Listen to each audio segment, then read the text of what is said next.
자, 우선 이제 관할입니다. 관할인데 이 공탁관은 공탁 종류와 관계없이 일반적으로 직무상 관할권을 갖는데, 그래서 이 공탁관은 지방법원에도 있고요. 그 다음에 지원에도 있죠. 시군법원에도 있습니다. 근데 이 시군법원 공탁관은 업무가 제한이 되어 있습니다. 그러니까 모든 공탁 사무를 처리할 수가 없다는 거죠. 지방법원이나 지원에 소속된 공탁관은 모든 직무를 처리합니다. 그러니까 모든 공탁 사무를 처리하게 되는데, 시군법원 공탁관은 모든 공탁 사무를 처리할 수는 없고요. 제한이 되어 있다는 거죠. 그래서 공탁 규칙에 시군법원 공탁관이 처리할 수 있는 그 직무 범위를 규정을 해놨습니다. 자, 시군법원 공탁관이 처리할 수 있는 직무 범위를 한번 보겠습니다. 여러분들이 지방법원이나 지원에 가서 공탁 신청을 하거나 지급 청구할 때는 제한이 없습니다.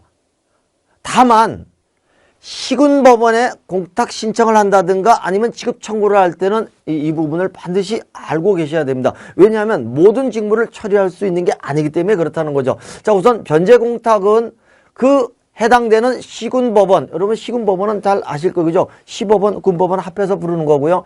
시군법원의 계속 중 또는 그 시군법원에서 처리한 소액사건 심판법 적용받는 민사사건하고 화해독촉 조정사건에 대한 채무이행으로 하는 변제공탁이죠. 민법상 변제공탁.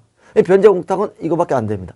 그 다음에 집행공탁은 상당히 많거든요. 많은데 그 중에서 딱 한 가지만 처리할 수 있습니다. 가압류해방공탁 하나밖에 못합니다.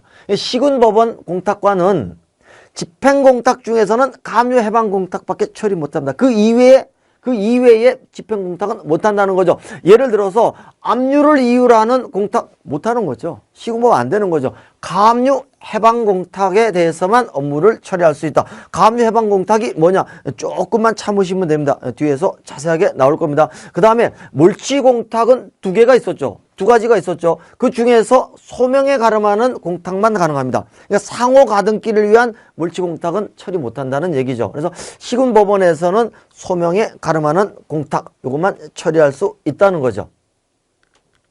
그 다음에 재판상 보증공탁은요, 10가지로 규정되어 있습니다. 이 10가지니까 거의 대부분의 재판상 보증공탁은 다 처리할 수가 있습니다. 10가지는 거의 다 포함된다고 보시면 됩니다. 자, 우선 소송비용 담보와 관련된 공탁도 시군법원에서 처리할 수 있고요. 그 다음에 가집행 선고하고 관련된 공탁도 처리 가능합니다. 이건 전부 다 재판상 보증공탁입니다. 그 다음에 재심이나 상소의 추후 보완 신청으로 말미암은 집행정지하고 관련된 거.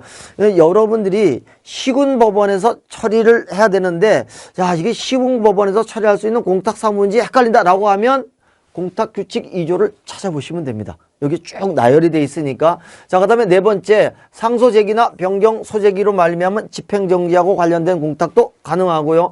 집행문 부여 등에 관한 이의신청하고 관련된 공탁 다 가능합니다. 그 다음에 청구 이의소 잠정처분, 집행정지 같은 거, 여기하고 관련된 공탁이 가능한데 이런 것들은 시험에서 많이 있죠.